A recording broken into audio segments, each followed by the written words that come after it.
How to convert gallons to liters in Microsoft Excel. Hello everyone, welcome to Excel 10 tutorial. In this intermediate Excel tutorial, I'm going to show you how you can convert gallons to liters in Excel. Let's get started.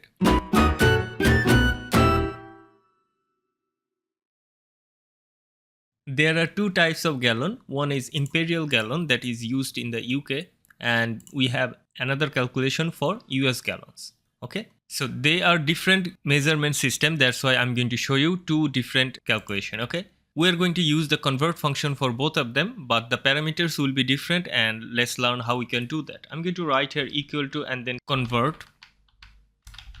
Double click here, the number we want to convert, add comma, and here we need to scroll down and find out imperial gallon, which is UK gallon. Okay, if I scroll down, here we have our imperial gallon or UK gallon measurement. Okay, if I double click here, we have our gallon, and if I add comma, we need to find out liters. Okay, and here we have our liter. If I double click here and close parentheses and press enter, we have converted imperial gallon to liter. Okay, now if I double click here, we have converted these gallons to liter in UK formatting. Okay, now let's do this for US gallon. Okay, write equal to and then convert.